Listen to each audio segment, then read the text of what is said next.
We had some chaos Saturday night. You texted me asking if I was watching what was going on in Staples Center. We will always recognize it as Staples Center in LA.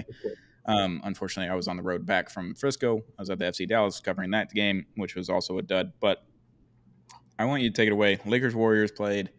They had some clock malfunctions. I only saw a few clips, but you were watching in real time, so I need you to take away like just what utter chaos that game was.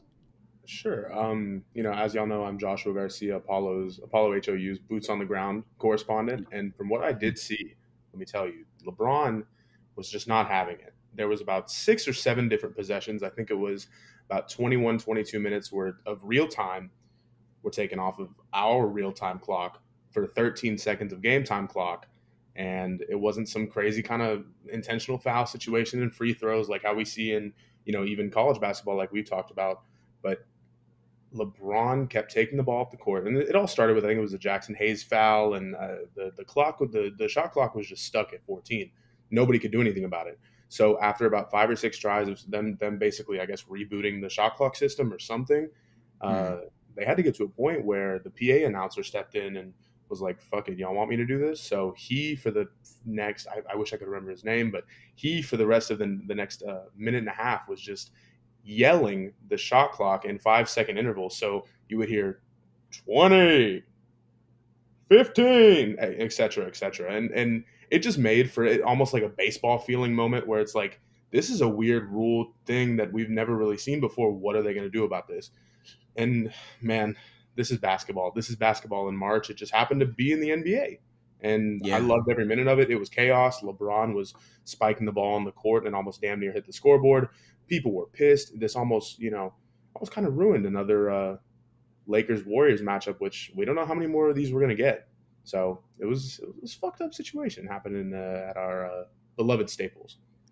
Yeah, I'm curious why the NBA doesn't have like a protocol when this happens. Right. Like just shut the game down so you can fix it, or you have a backup option. This happened in the NFL, I believe, last season, 2022 season. My Miami Dolphins were playing, and the play clock was just broken on the field. So like in the end zones, there's always the big play clock where the players can see it. It wasn't working on the scoreboard. It wasn't working down on the field. It's just like impossible. Like no one knew what happened. So the ref had like they just had a protocol that they followed that the players.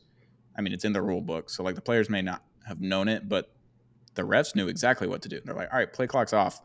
This is what we do now. They announce it to the field. They announce it to the players, and then it just went from there. And the game Right. went like smoothly after that. Like no problems were had. And then like the third or fourth quarter, the play clock came back, and it was fine. It's like, why do we not have a protocol for that, NBA? If you should have a protocol for everything that could ever go wrong, why do you not have one for that? That's just like common sense to have a backup plan for everything. If you're the Of league, course. not the If you teams or the if you're players, but exactly if you're the biggest sports league, one of the biggest sports leagues in the world, I'm sure that this. I mean, I'm sure that this has happened before, and I'm sure there's been wacky and crazy shit go down. And remember, 69 to 65 games, and in the 2000s or anything yeah, crazy like that. But gross. from my biggest takeaway from it all was, like you mentioned, the NFL just knowing exactly what to do, the MLB almost knowing exactly what to do. Um, the NBA does not have any like quality assurance specialists. I don't know exactly what's going down there. I don't know if they're going to update the rule book like we've talked about. The offensive defense is going to get changed within now and the next year. This is just now another thing to add to the rule book, the protocol, whatever you want to call it. And in the moment, it was chaos, and I kind of hate that I liked it so much. It was weird.